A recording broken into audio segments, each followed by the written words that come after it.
Au nom du Père et du Fils et du Saint-Esprit. Aujourd'hui, samedi, nous méditons l'évangile de Jésus-Christ selon saint Marc. Ressuscité le matin, le premier jour de la semaine, Jésus apparut d'abord à Marie-Madeleine, de laquelle il avait expulsé 7 démons. Celle-ci partit annoncer la nouvelle à ceux qui, ayant vécu avec lui, s'affligeaient et pleuraient.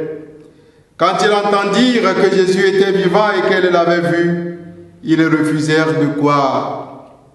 Après cela, il se manifesta sous un autre aspect à 2 d'entre eux qui étaient en chemin pour aller à la campagne. Ceux-ci revinrent l'annoncer aux autres, qui ne les crurent pas non plus. Enfin, il se manifesta aux 11 eux-mêmes pendant qu'ils étaient à table. Il leur reprocha leur manque de foi et la dureté de leur cœur, parce qu'ils n'avaient pas cru ce qu'il avait contemplé, ressuscité. Puis il leur dit: allez dans le monde entier, proclamez l'évangile à toute la création. Acclamons la parole de Dieu. Louange à toi, Seigneur Jésus. Seigneur Esprit Saint, toi qui nous envoies malgré nos limites, nos fragilités, malgré nos contre-témoignages, donne-nous la grâce de la foi pour croire à ton message et le transmettre comme cela se doit. Nous te le demandons, toi qui es vivant maintenant pour les siècles des siècles. Amen. Bien-aimés dans le Seigneur, loué soit Jésus-Christ. Malgré les nombreuses apparitions des ressuscités, malgré les témoignages donnés, il y en a encore qui continuent à ne pas y croire. À ceux-là, Jésus leur reproche leur incrédulité et tout en leur reprochant cela, il les envoie à nouveau proclamer son message du salut au monde entier.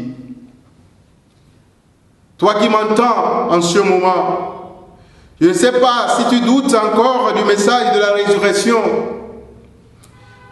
Je ne sais pas si tu mets encore de réserve à ce message. Néanmoins, le Seigneur, au nom de la confiance qu'il te fait, t'invite à y croire et à annoncer ce que tu y crois. Bien-aimé dans le Seigneur, la foi est faite pour être partagée et non pour être gardée pour soi. Ce que nous avons entendu, ce que nous avons vu et ce que nous avons touché, ce que nous avons expérimenté, nous avons le devoir et l'obligation de le transmettre. Une foi qui ne se partage pas est une foi qui meurt. Et le témoignage que nous portons, le débat que nous avons à faire avec les autres, nous fait bien évidemment progresser dans notre propre foi. Sans doute, cela demande beaucoup de temps et de respect de l'autre. Tout ne passe pas par des mots, mais aussi par des gestes et des actes.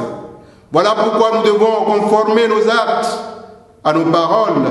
Et c'est bien cela ce qu'on appelle l'évangélisation comportementale. Demandons au ressuscité de nous donner de l'annoncer avec joie et détermination au monde entier. Et cela non seulement en parole, mais aussi et surtout à travers notre vie de témoignage. Et que Dieu Tout-Puissant vous bénisse, le Père, le Fils et le Saint-Esprit. Amen. Donne ta vie à Dieu.